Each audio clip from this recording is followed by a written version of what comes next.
Rádio Sintonia do Bem, uma iniciativa do Centro Espírita Allan Kardec de Jataí, Goiás, para o mundo. Onde quer que esteja, você está muito bem acompanhado. Sintonia no Bem, divulgando o Espiritismo com amor. A partir de agora, na Web Rádio Sintonia do Bem, acompanhe coisas do cotidiano, abordando assuntos do dia a dia, discutindo sempre à luz do Espiritismo. A apresentação dos comunicadores, Rodrigo Franco e Carvalho Filho. Sejam bem-vindos.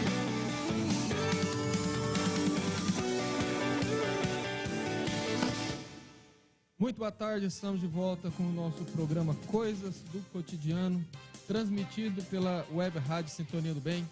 Hoje, 17 de junho de 2020, uma quarta-feira de temperatura bastante amena em Jataí. E o nosso tema é os nossos preconceitos. Hoje temos a honra, o prazer, a alegria, a satisfação de contar com a presença do nosso amigo Sam. Boa tarde, Sam. Nossa, que honra, hein? A honra, o prazer é todo meu de estar aqui com vocês, né? Com o Carvalho, que está sempre aqui no Coisa do Cotidiano, trazendo temas tão importantes para nós. Para eu sou um convidado que nunca falta. Você nunca falta, é verdade. Uma boa noite, né, a todos, aos nossos companheiros que nos acompanham. E vamos falar, né, de preconceito hoje para entender um pouquinho mais sobre essa chaga social, né? E aqui na mesa, na técnica, na edição, na produção, na limpeza, na divulgação, nosso querido Cláudio. Boa tarde, Claudinho. Boa tarde, Carvalho. Boa tarde, Sam. Boa tarde, Cláudio. Você já pode mandar as suas perguntas, os seus comentários diretamente para o nosso WhatsApp no 64996031234 ou diretamente no telefone do nosso estúdio no 64 3014 4009. É bom lembrar que o nosso programa é retransmitido pelas páginas do Centro Espírita Allan Kardec de Jataí, Centro Espírita Allan Kardec de Mineiros, Casa do Caminho Jataí, Mansão do Caminho de Quirinópolis, Lar Espírita Forças do Amor e pela Livraria Espírita Allan Kardec. Como de praxe, nós vamos fazer agora o nosso momento de oração. E como também de praxe, o nosso convidado é convidado para fazer a oração inicial. Sempre é, né, Carvalho? Sempre é. Então vamos, neste momento, agradecer ao Pai pela oportunidade de aqui estarmos novamente, nos encontrando nessa casa de oração e tendo a oportunidade de expandir este sentimento, esta energia, as vibrações que aqui sentimos. Pedimos ao Pai que os temas expostos aqui hoje possam calar na mente de cada um, possam levar reflexões importantes e que cada um possa, no seu dia a dia, através dos seus questionamentos, fazer um mergulho íntimo e entender, compreender e transformar a sua essência. Que o Senhor nos abençoe hoje e sempre, que assim seja. E que assim seja. Um dos mais claros sinais de atraso espiritual ainda fortemente presente nesse planeta é o preconceito. Embora seja socialmente constrangedor admitir que todos temos preconceito, o fato é que o cultivamos no âmago do nosso ser. Raríssimos são aqueles que conseguem a proeza de respeitar os outros e as suas respectivas particularidades, na mais ampla acepção da palavra. Tais coisas representam verdadeiras chagas sociais e até mesmo morais, já que denigre o meio em que nós vivemos, bem como escancaram de maneira espiritosa a nossa condição evolutiva inferior. O preconceito e o seu produto direto, a discriminação, têm sido causadores de muitos sofrimentos e, por consequência, graves comprometimentos espirituais. Os sofrimentos advêm das vítimas geralmente inocentes, que são alvo de toda sorte de ataque, seja esse ataque moral e até mesmo físico, criando cismas em famílias, grupos e até na sociedade. As consequências espirituais, por sua vez, advêm da responsabilização dos danos causados a outrem, resultados das ações daqueles que investem sobre o outro por pura ignorância ou desconhecimento.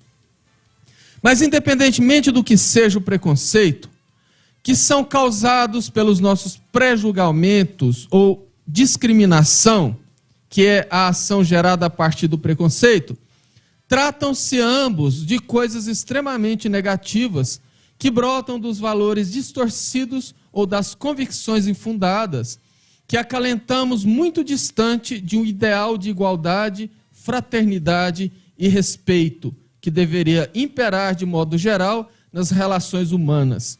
O Espiritismo tem sólida posição a respeito do tema, e é o que nós vamos ver hoje. Sam, por falar em preconceito, em discriminação, você tem uma filha especial, né? Sim. Vocês já sofreram preconceito? Como que é viver nesse mundo de discriminação, simplesmente porque a pessoa é diferente?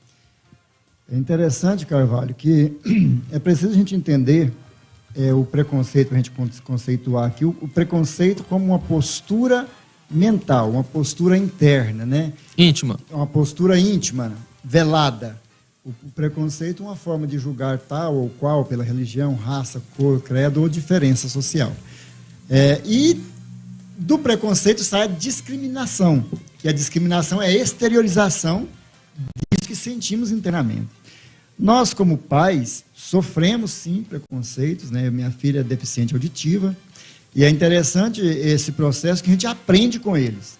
Toda a minha vida, a gente aprende. E o preconceito, ele já começa na própria família.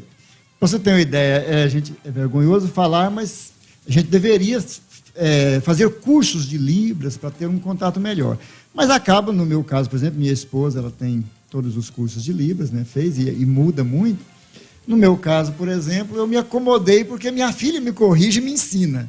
Então, eu aprendi muito a lidar com ela, eu comunico tranquilamente. Ela se adaptou ao mundo no processo de leitura labial, muito fácil. Né? Qual a idade dela? Ela está com 23 anos hoje. E, desde a infância, foi uma dificuldade muito grande, porque as escolas, e foi bem no início, quando começava o chamado inclusão social, que, na verdade, é uma socialização, é estar junto apenas para socializar.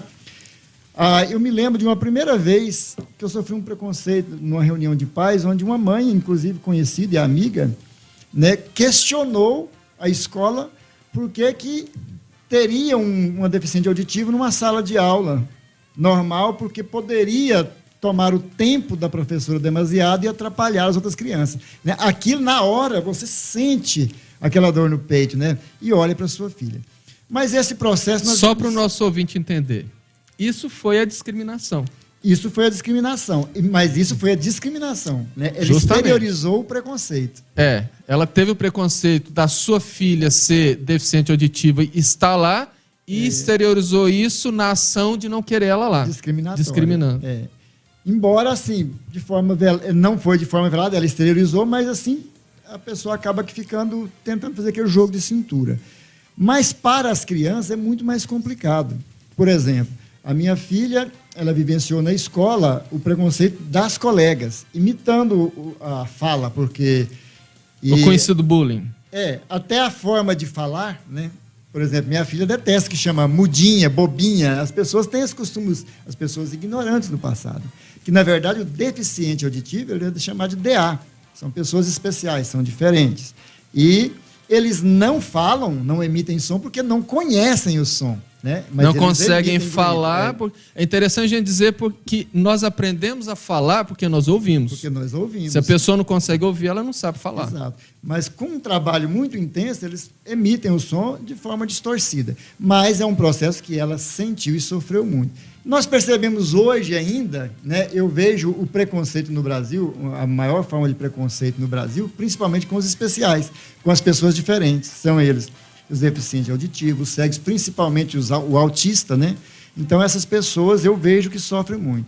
Hoje, por exemplo, é uma forma de discriminação, eu vejo, a minha filha, por exemplo, adora cinema, e aqui tem uma comunidade grande de surdos, vem os filmes da Disney, desenho, por exemplo, não tem legenda, né? E não dá para ler lábios de desenho, porque não tem a leitura labial completa. Então, um dia que eu estive lá, eu ainda conversei com o moço, perguntei, poderia ter alguma forma, né? Minha filha precisa de um filme, eu fui assistir um filme com ela, ela falou, olha, eu vou dar um jeito em uma sala de colocar uma legenda para vocês agora. Aí eles montaram alguma forma de legenda. Ficou um pouquinho ruim, mas ela gostou muito, ficou muito feliz, agradeceu, né? Ficou grata. Mas tem sim, Carvalho, o preconceito. E a família é muito interessante. Eu estou falando aqui de deficientes auditivos porque a minha filha é, né? E temos os físicos, né? E é interessante que isso é uma limitação física. Mas é interessante que as pessoas, Carvalho, chegam, às vezes, ela não apresenta, porque ela é muito dada, muito esperta, né, e tudo. Então eles falam, nossa, mas sua filha é tão bonita e é surda? Eu falo, poxa, mas é só feio que pode ser surdo? É só isso. Então as pessoas fazem uma ligação totalmente fora do contexto. E o deficiente auditivo, ele se sente excluído na própria família, como eu disse. Por exemplo, eles não gostam muito do ambiente onde há muitas pessoas conversando, porque eles não conseguem acompanhar, né, a conversa e acabam indo lentamente se isolando. A gente vê isso na família, quando vai para um churrasco, alguma coisa, a família chega, dá aquela atenção, oi, como você está, abraça, beijo, passa um pouquinho, todo mundo se interte no seu bate-papo, e ela não acompanha, acaba indo se afastando, vai para o WhatsApp, graças a Deus tem web chamadas, hoje eles ligam com a comunidade surda, hoje que é muito ligado no Brasil inteiro, e vai bater o papo horas e horas, mas a discriminação existe sim, social e também até na família. E você concorda, como no nosso texto de introdução, que realmente, assim como o vício, o preconceito é uma característica de atraso espiritual? Faz parte do planeta de provas e expiações? A gente, se for lá em atraso, a gente já se liga com o relógio. Eu não cheguei a tempo, né? Eu estou atrasado. Imperfeição. Seria uma imperfeição, um vício, como você disse, porque quanto tempo que a gente já vem repetindo essa escola, né? E falar de atraso de relógio com quem trabalha com relógio? Isso está entranhado já no nosso inconsciente coletivo. E nos aproxima muito mais do nosso primitivismo, nos liga à nossa essência primitiva. E nós vimos ainda com esse vício moral que vamos repetindo. E aí tem muitas formas de veículos do preconceito, né? Então, nós vamos ver aqui algumas ainda. Lá em Mateus, no capítulo 7, no nobre desconhecido da maioria dos cristãos, o Sermão do Monte, mais precisamente, entre os versículos 3 e 5, Jesus coloca: é porque reparas tu no argueiro que está no olho do teu irmão e não vês a trave que está no teu olho? Ou como dirás ao teu irmão, deixa-me tirar o argueiro do teu olho, estando uma trave no teu? Hipócrita, tira primeiro a trave do teu olho, e então cuidarás em tirar o argueiro do olho do teu irmão.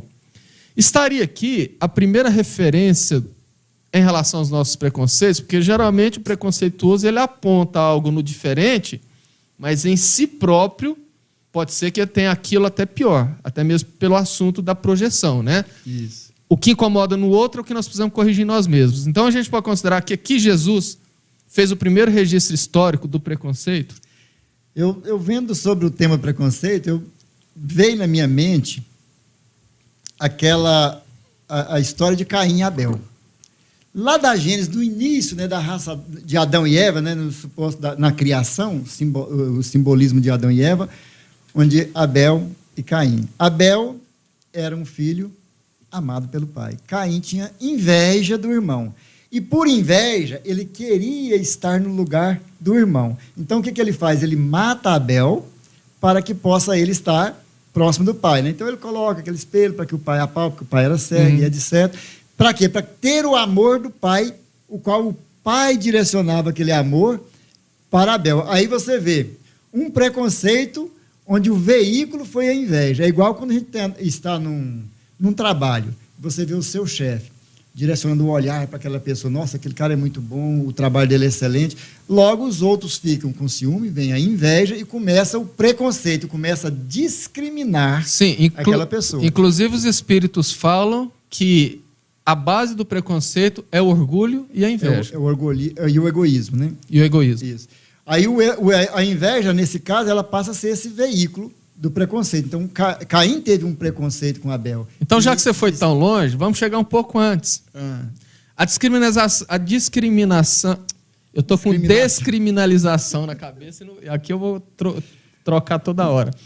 A discriminação da mulher data desde o livro Gênesis do Velho Testamento. Porque a mulher, segundo o texto sendo inferior, foi a responsável para que o homem Adão enganasse a Deus. E a partir dali, então, cria-se um preconceito, uma discriminação muito grande em cima da mulher, que foi considerada por séculos, inclusive pela igreja, nem alma tinha, não tinha direito a voto nem nada. Pouco tempo atrás, mais ou menos 70 anos, que isso aconteceu.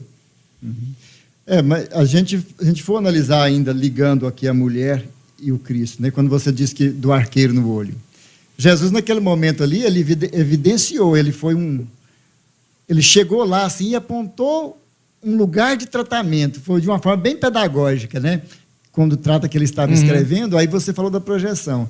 Aí ele usou, foi um outro veículo do preconceito, que foi o julgamento. Então, começaram a julgar. Aí Jesus escrevendo lá, eles viram, opa, eu tenho também. Quem não tem? Isso no caso da mulher adulta. Na mulher adulta. Então, naquele momento, Jesus ali aliviou aquela mulher, né? Mas o preconceito, ele existe também contra a mulher de longa data. Mas nós percebemos, através da doutrina espírita, que o espírito não tem sexo, né? E este preconceito, ele vai se quebrando com o tempo, com o passar das existências, das reencarnações. Quando voltamos nos palcos da vida, nos encontramos aqui e acolá, e nós podemos perceber, às vezes estamos em uma posição contrária, podemos entender o processo da discriminação dessa forma. Isso é um processo de construção. Na verdade, a mulher já, depois da Revolução Industrial, ela ganhou seu espaço social. Ela começou a se equiparar ao homem, começou a crescer, o seu espírito começou a buscar outras possibilidades, e aí nós precisamos perceber, né? Ali houve, assim, alguns dizem que houve um desvio, tirou aquela mulher do lar, aquela mulher que cuidava, que zelava, que ajudava na educação. Há controvérsia que não, que ela começou a se equiparar e colaborar mais, né? Mas, de toda forma, são mecanismos de evolução. E o preconceito existiu, e até o preconceito, Carvalho, ele é esse mecanismo de evolução, porque o preconceito, ele nos faz ver o que não é, o que não pode, o que não é bom, o que nós devemos evitar. E basta um olhar mais atento que nós podemos observar no dia a dia as mais diversas formas de preconceito. Por exemplo, geralmente a gente corta a volta ou até evita quando nos deparamos na rua com uma pessoa maltrapilha, ou suja, ou mal vestida. Lojas de grife trabalham de portas fechadas e discriminam pessoas mais simples no sentido de não atender nem bem. Eu já vi pessoas simples entrando em lojas de grife, mas simples no sentido de se vestir simples. Eram pessoas que tinham condição de comprar e foram maltratadas. Certa vez aconteceu comigo mesmo. Eu cheguei em São Paulo, capital, e aluguei um carro, como geralmente eu faço quando eu vou nesse tipo de cidade, e obviamente por questão de custo eu pedi um carro mais simples, um carro popular. E eu iria hospedar no hotel de boa categoria. E eu cheguei lá na época, era um carro como se fosse um Palio, um carro bem simples. Estacionei na porta e veio o mensageiro e pediu para eu tirar o carro dali porque era de hóspedes. Então, por aí você já vê o preconceito do dia a dia, né? Bancos criam repartições de bancos especiais para quem tem mais dinheiro do que o outro. Ou às vezes, quando um pedinte toca a campainha, a gente já acha que é os adventistas ou que é um pedinte. Então, enfim, o pior é que aceitamos essas coisas e tantas outras como se fossem naturais. Nós podemos dizer que o preconceito é algo realmente entranhado na nossa cultura? Olha, eu diria que no Brasil eu vejo o preconceito de forma pontual, eu não vejo ele entranhado na social. Na verdade, ele é cultural e social. Se nós for analisar e a gente for ver os Estados Unidos, por exemplo, há séculos atrás, as pessoas andavam em ônibus separados, os negros andavam em ônibus separados, tinha hospitais separados, tinha que atravessar o outro lado da rua. Se nós formos ver na cultura lá de Mandela, né, o apartheid, teve toda aquela situação. Outros países, né, a guerra de protestantes e católicos, né, que gera um conflito muito grande. O próprio Gandhi, quando lutava lá pela independência da Índia, ele também lutava por ele tinha uma luta interna que era também sobre o preconceito de castas.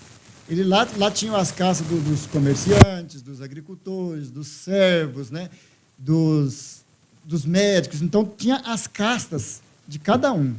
e tinha um que não tinha casta nenhuma, que eram os párias. Né? Esses não tinham castas nenhuma, era considerado impuro. As pessoas que tocassem dele ficavam impuros. O próprio Gandhi, praticamente nasceu a figura do Gandhi, porque ele era um negro, estava viajando na primeira classe de um trem, e quando o bilheteiro chegou, falou, olha, lugar de negros é lá no fundo. Ele falou, não, mas eu comprei. E literalmente jogou ele para fora do trem. Né? E ele começou a trabalhar justamente com os párias, por causa do preconceito. Eles chamavam ele de arejãs. Eram filhos de Deus. Porque ele percebeu que todos nós somos filhos de Deus, e todos nós merecemos, mas é cultural. Na Índia ainda tem um sistema de castas. Né? O Brasil é privilegiado, né, Carvalho? Nós vemos aqui... misturados. Religiões, não tem conflitos religiosos, não temos conflitos, né, de etnias, nós temos aqui o árabe, o palestino, o americano, todos eles convivem bem, o brasileiro é amável. Por isso é que eu falo, eu sou contra as pessoas falarem assim, lá no primeiro mundo é aqui, o Brasil é lindo, tem tudo, e tem o que é melhor, que é o brasileiro. O povo brasileiro é muito bom. Então, assim, no fundo, nós temos preconceitos porque ainda não entendemos que a diversidade no mundo é o que nos permite o aprendizado, além de tornar, como você disse, o nosso planeta tão fascinante, tão lindo, né? Olha, Carvalho, se não houvesse as diferenças, não haveria, né, condições da gente se espelhar. Imagina se todo mundo tivesse cabelo preto, mesmo tom de pele, mesmo cor de olho. Igual, nós estamos iguais aqui, nós todos dois iguais, né? O Claudinho só morre de Vera. Vou fazer um preconceito com o Cláudio, é diferente. Então, essas diferenças são necessárias. É por isso que as pessoas falam muito ali em socialismo, né? Colocar tudo, até no Evangelho mesmo, fala isso, como? Se distribuísse 1 milhão para cada ser humano hoje. Logo desequilibraria novamente. Logo desequilibraria tudo, porque as pessoas são diferentes, estão em etapas evolutivas diferentes, estão com necessidades diferentes. Entendimentos diferentes. E como estamos em um mundo de provas e expiações, há necessidade das expiações, que os tornam limitados, né, com essas diferenças de limitações. Mas também há as pessoas que não têm limitações físicas, mas têm limitações também espirituais, né? Chagas morais que são muito mais graves, né, Carvalho? Porque assim, dentro da doutrina espírita, nós ouvimos muito falar sobre a tal da reforma íntima. Inclusive, muito espírita, até hoje, bate cabeça porque não entende totalmente o que é reforma íntima. E quando nós vemos que os espíritos nos dizem que o preconceito é filho do orgulho e do egoísmo, até mesmo porque é aquela história, né? O meu grupo, a minha religião, o meu time, o meu país, a minha raça, o meu sangue, o meu tudo, mostrando que é isso, seria a reforma íntima o caminho para que a gente possa viver um dia sem preconceito? O único caminho, porque nós falamos muito aqui nos temas que expomos, né? Você está sempre expondo temas, e na Casa Espírita as pessoas às vezes ficam cansadas de ouvir falar em reforma íntima. Mas é em toda a literatura... Engraçado que é cansado, mas não faz. Não faz, porque a reforma íntima, ela nos leva àquela palavra de Jesus, se quiser vir até mim, renuncia-te a ti mesmo e siga-me. Essa renunciar a si mesmo é um processo de reforma íntima, porque quando eu me disponho a me conhecer e vejo alguns vícios que eu tenho, não estou falando só de vícios de álcool, cigarro, etc., não. Vícios morais que eu tenho, chega um momento que eu preciso falar, opa, esse aqui eu reconheci. Isso é uma reforma íntima. Isso é um entendimento, uma identificação com a necessidade. Aí vem o processo da reforma, que é modificar, transformar. A mudança. Só aí nós vamos ter condições de entender as diferenças usando o processo da indulgência, que é ver que somos diferentes e que há pessoas abaixo necessitando de nós e há pessoas acima estendendo a mão para nós. E é interessante essa passagem do Cristo que você disse, porque quando Jesus diz assim, aquele que quiser vir após mim, negue a si mesmo, pegue a tua cruz e siga-me. Quer dizer, olha só o processo de negar. Negar a si mesmo é você evitar as más paixões, os maus sentimentos, literalmente os seus defeitos, as suas imperfeições. Pegue a sua cruz, assuma os seus compromissos. Exato. Assuma o que tem que fazer. E o mais difícil, siga-me. Não é seguir Jesus, pegar a Bíblia, pôr embaixo do braço e ficar gritando o nome dele. Seguir Jesus quem é o modelo mais perfeito que Deus nos direcionou para servir de modelo guia? Jesus. Seguir a Jesus, portanto, é fazer o que ele ensinou. É viver preconizando ou preconizado nos exemplos do Cristo, que para mim é a parte mais complexa. Segundo Chico Xavier, ele dizia assim, Jesus não nos pediu nada demais para modificar uma montanha, fazer isso, ele apenas mudar pediu, o mundo, né? Para que amássemos uns aos outros, né? É um processo simples, mas que nós complicamos. Tem hora que eu penso que mudar a montanha de lugar é mais fácil do que... E eu vejo as pessoas falando, trabalhando, engenhando o mal. Eu falo, gente, o mal dá muito trabalho. Quando você faz o bem e é correto, é simples, você se solta e você está sendo transparente. Mas o mal dá muito trabalho, porque você tem que entender o que você falou, tem que colocar aquilo de uma forma que vai cutucar na ferida que você quer, porque quem quer o mal quer colocar o dedo na chaga. Né, eu coloco que fazer o mal é como você subir, escalar uma montanha. E fazer o bem é só descer ela escorregando. Tranquilo. É só empurrar para baixo. Sam, vamos entrar numa parte espinhosa. Durante décadas e décadas e décadas, as ciências médicas consideraram a homossexualidade como doença. Tanto que era chamado de homossexualismo, porque o sufismo quer dizer doença, né? Emmanuel, no prefácio do livro Vida e Sexo, diz que no campo da sexualidade ninguém pode jogar a primeira pedra. Em outras palavras, porque literalmente ou você foi, ou você é, ou você vai ser. Ou seja, a gente não pode apontar o dedo, porque dentro de nós, no campo da sexualidade, existem problemas e conflitos e situações muito mais complexas do que aquela que a gente aponta. A reencarnação acaba dando uma forcinha para que esses mais resistentes, por assim dizer, possam vencer esses preconceitos? Olha, a reencarnação explica, né, Carvalho? Explica tudo. A homossexualidade não é uma doença, ela não é uma enfermidade, é uma condição transitória em que o espírito se encontra. Um estágio evolutivo. É uma condição que ele está para um processo evolutivo, é uma necessidade temporária. Não, um estágio, quer dizer, um momento dentro da evolução. É um momento. E não é uma escorregada, não é falar assim, não, Deus errou e colocou ali, por que tem... Não, ou ele escolheu ser. Está tudo sob controle. Se está na condição de homossexualidade, é porque ele tem uma necessidade. Agora, é muito interessante a gente falar, por exemplo, na questão 200 do Livro dos Espíritos. Os Espíritos têm sexo? Pergunta Kardec. Ele falou, não, como entendeis. Não como entendeis. Há entre eles a afetividade e amor. Né? Afetividade e amor. O problema do ser humano é o preconceito. Porque aí ele leva nessa condução do veículo do julgamento. Aí fala, a hora que fala homossexualidade, eles ligam sexo. Eles querem saber como se relacionam sexualmente.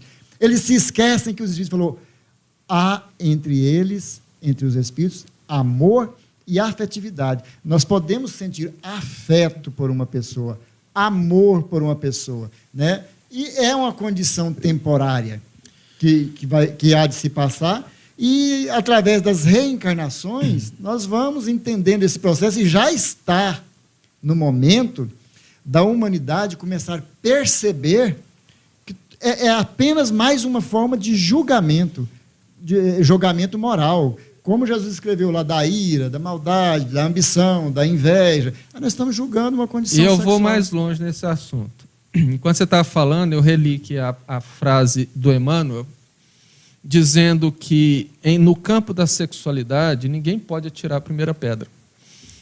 E eu lembrei da projeção em psicologia, que você projeta no outro mais ou menos aquilo que você é, ou às vezes você agride no outro aquilo que você tem em você que precisa ser trabalhado, corrigido. Eu me lembrei de uma pesquisa que eu achei que pegaram até pesado nessa pesquisa, e ela já data de uns 8 a 10 anos.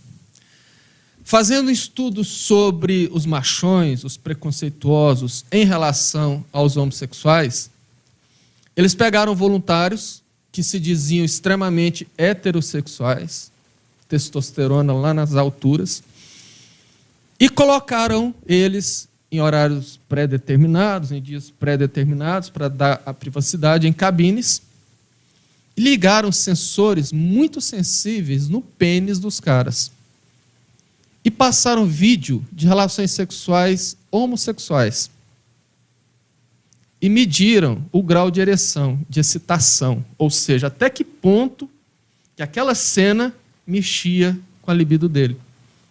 O resultado foi que não me lembro mais, mas mais de 70% dos que se diziam muito machos e que não gostavam, que inclusive agrediam homossexuais, demonstraram através da pesquisa que eles faziam aquilo muito mais como uma maneira de autoproteção, de medo de si próprio, do que necessariamente preconceito. Então a gente vê aí outra faceta do preconceito. E nem, na verdade, ele tem a necessidade ou tem a vontade de ser homossexual. Na verdade, quando ele vê essas cenas, em qualquer situação, ele está mexendo com a libido, né? A libido é uma energia sexual. E aí é direcionada pelo visual. Então acaba que há essas manifestações. Mas André Luiz também fala que tolo é aquele que pensa que somente as manifestações sexuais, de acordo com as convenções humanas, servem para a manifestação do amor. Existem muitas diferenças. Né? E insta sair das aberrações. Né? É lógico que você tem que sair da promiscuidade. Então, é preciso ter um entendimento sobre isso daí, porque o fato da homossexualidade não deve ser um fator para preconceito. E esse livro, Vida e Sexo, que é um livro muito pequeno, muito fininho, do Emmanuel, e que já deve ter mais de 20 anos que eu li, eu já pensei algumas partes dele para fazer palestras, mas assim, eu não tenho de memória todo ele, mas eu me lembro muito bem, e é um livro que eu recomendo demais, que eu acho que todo espírita e não espírita deveria ler. É um livro que, para quem gosta de ler, se não lê numa sentada, em 2 dias. Quando ele fala das relações, da formação de famílias, que ele fala que deve ser um relacionamento, sim, de amor entre homem, mulher ou qualquer tipo de amor. Dizendo que ali, como sempre, a doutrina espírita é muito revolucionária. Então, já na década de 50, Emmanuel falava justamente sobre a formação da família, não necessariamente do padrão, como André Luiz disse, das convenções sociais apenas entre homem e mulher. Desde que haja o amor, qual que é o problema?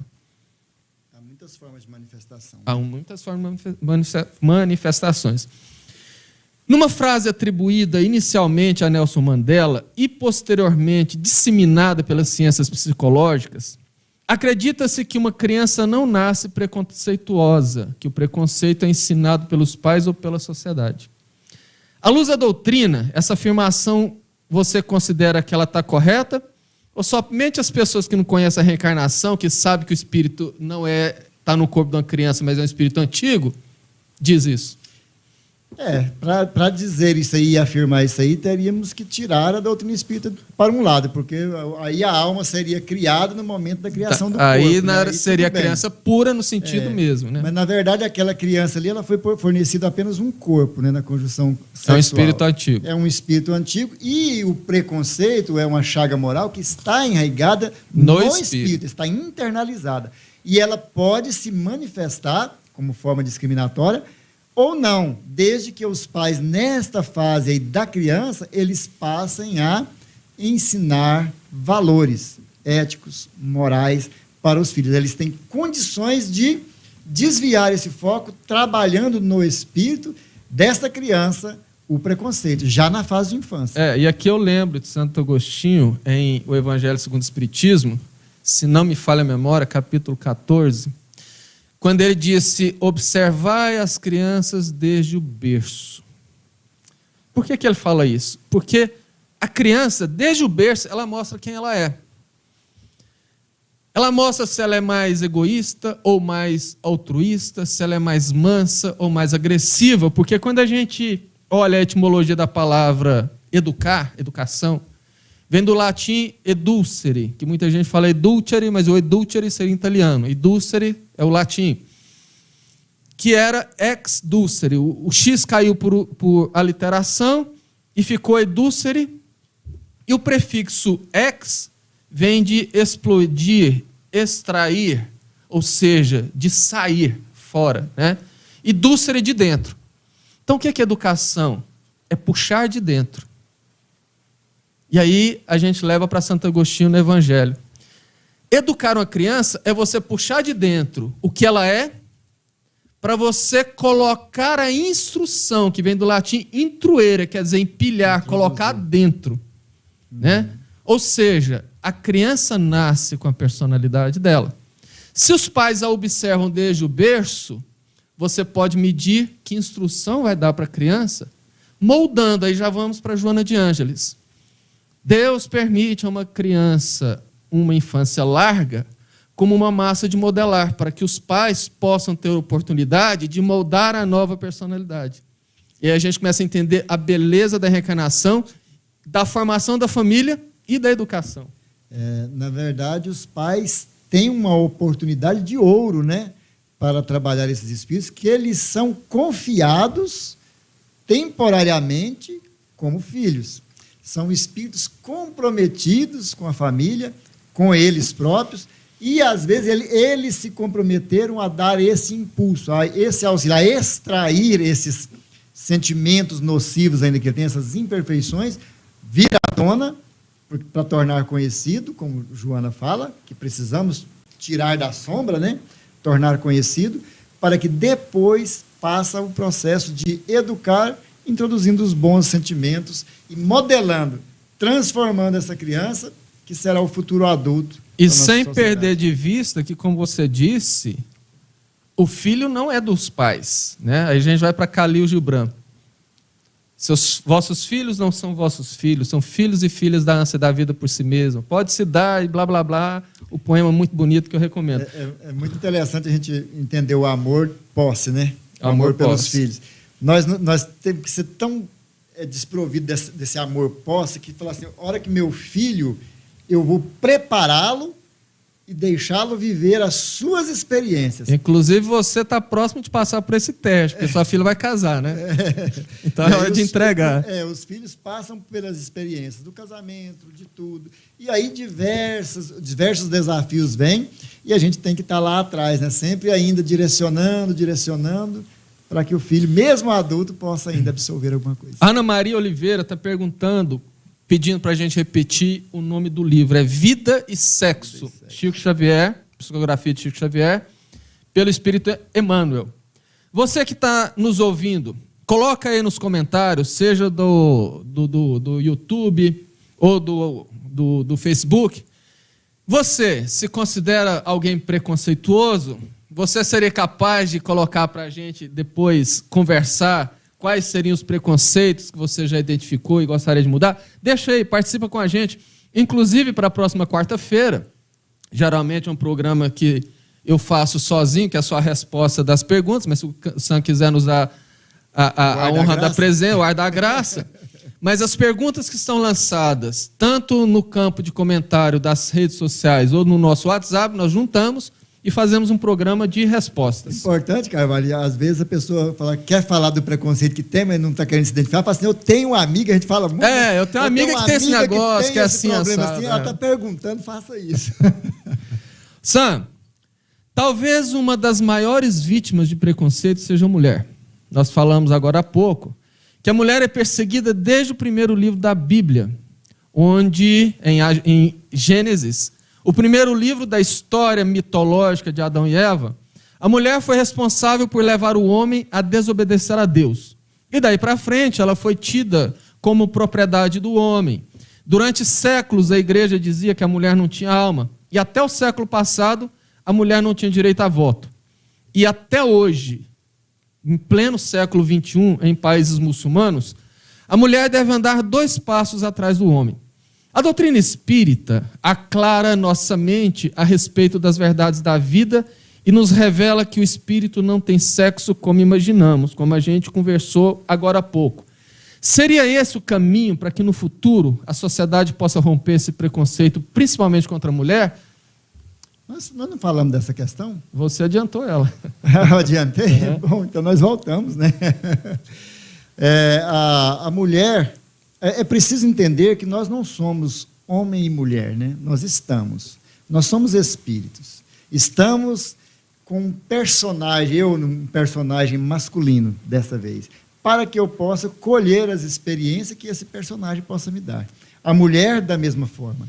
O que faz esses preconceitos culturais, sociais, se alargarem tanto, é a vivência em eras primeiras que o homem exacerbava esses preconceitos, essas discriminações, essas mazelas, né? Então, quando essas pessoas acabam ocupando cargos de destaque, eles institucionalizam isso. Como acontece, por exemplo, a gente percebe que alguns fatores discriminatórios é institucionalizado. Por exemplo, a cota para os negros. Eu vejo isso como um fator discriminatório, né? Não criticando a lei, porque ela é muito benéfica, mas numa visão espírita, porque nós, como espírita, nós não temos cor. Eu, por exemplo, não tenho dificuldade nenhuma. Eu vejo uma pessoa negra, branca, amarela, parda, para mim é apenas um espírito num campo de guerra, que é aqui na Terra, para confrontar com as suas necessidades. Então, não há... Os Estados Unidos, por exemplo, institucionalizou aquilo que nós falamos, né? Porque eles institucionalizaram a discriminação. E isso vai passando. Então, é preciso que, lá na Gênesis, por exemplo, a gente vai ler a geração nova, né? Vai falar muito sobre isso. Essa geração nova vai trazer novos propósitos, novos entendimentos, para que a humanidade possa ir se desvencilhando, tirando essas cascas ainda pesadas que nos prende aos nossos primitivismos, e que a gente possa crescer, evoluir, mas vendo as diferenças e nos colocando pelo processo de empatia no lugar do outro, para ver se eu gostaria que fosse assim comigo. Enquanto você estava falando isso aí, Sam, eu estava lembrando de um assunto que é muito complexo, é muito profundo, que não dá para a gente... Tanto é que eu já montei uma palestra uma vez sobre esse assunto e não deu quase que nem para fazer a introdução, que é justamente a questão da reencarnação, nos dando a oportunidade de conhecer o outro lado da moeda e, com isto, corrigir os nossos preconceitos. Se não me engano, no livro Sexo e Obsessão, do Divaldo Franco, psicografado pelo Divaldo, ditado pelo espírito Manuel Filomeno de Miranda, o Dr. Bezerra de Menezes fala, e isso, se não me engano, ele escreveu na década de 70, 80. O Dr. Bezerra de Menezes falou que a quantidade de homossexuais iria aumentar tanto no mundo que chamaria a atenção até da própria ciência para entender o fato. E nós já estamos vivendo isso. Quando nós estudamos na doutrina espírita, tanto na codificação como nas obras de Chico, quando fala sobre a inversão sexual, ou seja, a necessidade que o espírito passa em determinado momento dos seus caminhos reencarnatórios de inverter o polo para poder, entre outras coisas, vivenciar o lado contrário. Às vezes ele passa várias reencarnações como homem e fica muito enraizado as posturas masculinas do macho, levando ele, inclusive, a discriminar a própria mulher. Vem a inversão sexual e ele, então, reencarna como mulher, um corpo feminino, mas com psiquismo masculino. Dá-se aí um homossexual. Mas, sentindo o lado feminino, às vezes ele reencarna novamente como mulher, mas já como uma mulher mais sensível. Numa terceira vez, já como uma mulher no sentido lato sensus, né? E ele já, então, compreende que a mulher é como ele, simplesmente moldada num corpo diferente. Então, a reencarnação, realmente, ela serve para trabalhar esses nossos preconceitos, a correção, melhor dizendo, desses nossos preconceitos. Exato, né? Até, inclusive, a gente, quando vai falar de homossexualidade, é tão interessante, e o campo é vasto, né? Não vamos também analisar e pensar, algumas pessoas falam, né? E o Carvalho conhece isso também, já falou sobre isso. Não é só essa inversão rápida que ocorre a homossexualidade. Por isso que eu falei, é um assunto complexo e profundo. Eu falei um ponto, né? Você já fez um tema sobre isso, você falou das outras partes. Há diversas situações que sugerem a homossexualidade. Por exemplo, né, nesse livro que você estava falando também, fala da necessidade de um homem que agrediu muito o lado feminino, ele vem depois no lado feminino. Né? Há também as pessoas que vêm como missionários no campo afetivo, sem desenvolver a afetividade pelo sexo oposto, para se concentrar o próprio Chico Xavier nas suas atividades doutrinárias. Pois é, mas quando liga isso ao que o doutor Bezerra disse, quando a gente vê um mundo, por exemplo, de um lado muito machista, de outro lado muito feminista, principalmente na área do sexo, e essa turma tendo que inverter para poder entender, vem daí o aumento dos números. Tem uma ouvinte nossa, chama Lília Kélia. Eu não sei se você conhece. Ela só disse aqui, queria responder todas as perguntas. Eu acho que na próxima eu convido ela. Convida ela, pronto. Sam, caminhando já para o final do nosso programa, porque aqui o relógio ele passa, parece que de 2 em 2, 3 em 3 minutos. Eu só quero lembrar que a Lília, minha esposa, e ela fez um trabalho fantástico com a Débora. Ela vivenciou na pele todas as situações, inclusive aulas, né? Quando você chegava para uma escola e não tinha intérprete, tinha que correr atrás de intérprete. Parecendo mãe. Não, ela encarnou a mãe e uma mãezona. Fantástico. Jesus, o nosso modelo e guia, foi o maior revolucionário da história. Quebrou tabus e preconceitos quando conversava com as mulheres, sentava-se à mesa com pessoas de má fama, cuidava dos renegados sociais e até permitiu com que uma ex-prostituta fosse a primeira pessoa a ter contato com ele depois de estar ressuscitado. Jesus, o tempo todo, nos ensinou a valorizar as criaturas não pelo que elas eram ou pelo o que elas são, mas pelo que elas poderiam ser no futuro, ou seja, pelo potencial de transformação que todos temos, mesmo que momentaneamente estejamos no patamar de aparentemente inferioridade. Podemos dizer, Sam, que a humanidade precisa viver mais Jesus, que os próprios cristãos deveriam estudar mais Jesus para que a gente tenha um mundo, não digo sem preconceito, mas com muito menos preconceito? Eu vou citar aqui a última ceia, quando Jesus falava, né? Para beber do seu sangue, este é o meu sangue que é dado para vós. Quem beber do meu sangue, comer do meu corpo, terá vida eterna. O que Jesus quis dizer isso lá para os apóstolos? Bebei de mim, comei de mim. Mas não no sentido de mastigar e tomar, né? Não no sentido de mastigar, alimentar do Cristo. Então nós precisamos... Mas não do Cristo o homem histórico, do Cristo mensagem. Do Cristo mensagem, da sua vivência, da sua história, dos seus ensinamentos. Nós precisamos vivenciar o Cristo, alimentar avidamente do Cristo, dessa mensagem. Nutrir, exatamente, a palavra correta. Nutrir do Cristo. Nós vamos ver aqui 2 passagens interessantes que vai ajudar a gente nesse entendimento. Quando Paulo de Tarso, né, depois de tanto sofrimento, começou a seguir o Cristo, a andar com Cristo, renunciou a si mesmo, pegou a sua cruz, conduziu até o limite das suas forças. Chegou num ponto que ele falava, já não sou eu mais quem vivo. É o Cristo que vive em mim. Tamanha a presença do Cristo ele sentia dentro dele, porque ele se alimentava. Ou seja, seria o caminho que nós deveríamos percorrer. É o caminho. João, agora, uma alusão ao que nós vivenciamos hoje, João Batista também percebeu uma situação, né, interessante, que ele diz assim, quando ele reconheceu o Cristo naquele batismo, e depois ele percebeu que aquele era o Salvador, era o Messias prometido, ele falou assim, agora é preciso que eu diminua para que ele cresça. Então, este é o momento, nós estamos precisando diminuir para que o Cristo cresça. Diminuir o nosso ego, a nossa interação com o mundo, a nossa interação com a nossa personalidade, com a persona que vivenciamos, com o personagem, para permitir que venha essa essência cristianizada já do Cristo. mas de nos nutrir dele. Há uma necessidade de nutrição do Cristo. E assim, porque só conhecer não basta, é preciso nutrir.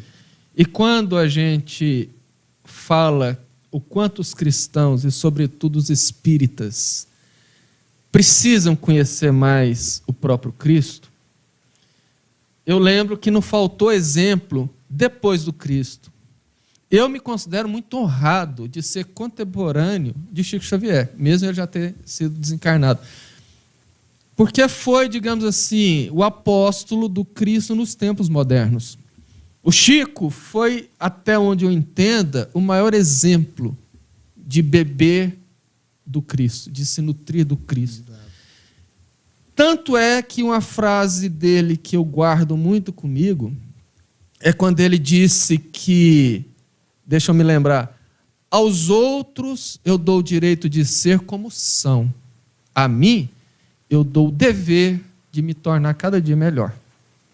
Ou seja, sim, e é o processo de não preconceito. Porque se eu dou direito do outro ser como ele é, eu não vou me preocupar com as diferenças. Eu vou entender que ele é apenas diferente. Eu não vou ter o preconceito, mas a mim, eu dou a obrigação de me tornar melhor. Eu não quero que o outro seja melhor para que a sociedade mude. Eu tenho que ser melhor para que eu faça a minha parte para que a sociedade mude. Porque o preconceito, na verdade, Carvalho, ele nos coloca, quem tem o preconceito nos coloca na condição de juízes. Nós ficamos julgando, nós ficamos apontando os dedos e julgando as pessoas antecipadamente. Né? E, na verdade, pode ser que a pessoa tenha culpa? Sim, mas eu não sou o juiz. Nós vivemos num mundo onde as leis naturais que regem o universo são perfeitas.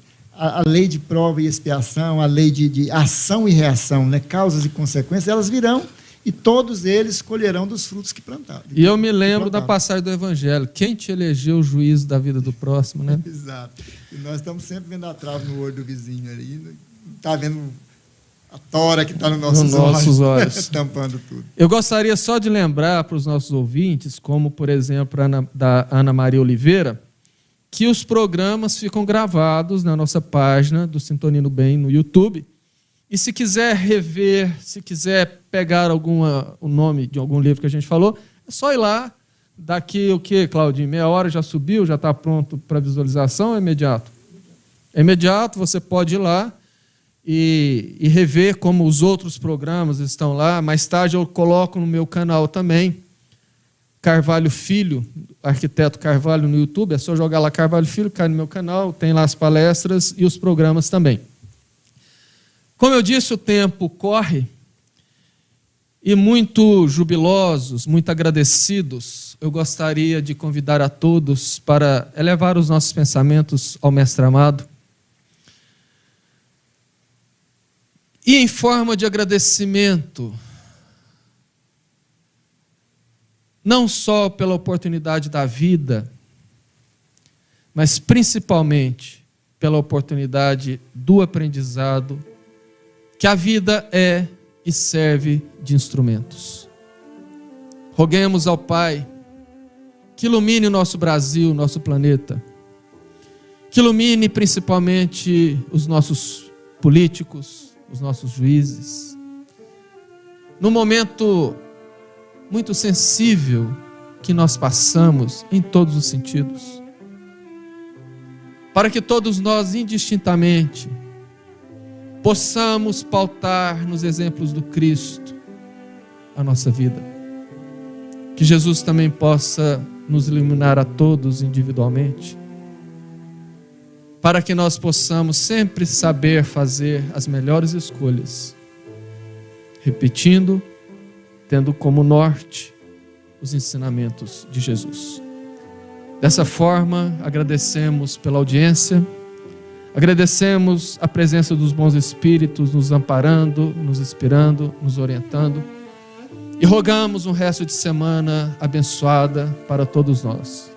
Que Jesus possa nos iluminar a todos. Chamamos agora os nossos comerciais.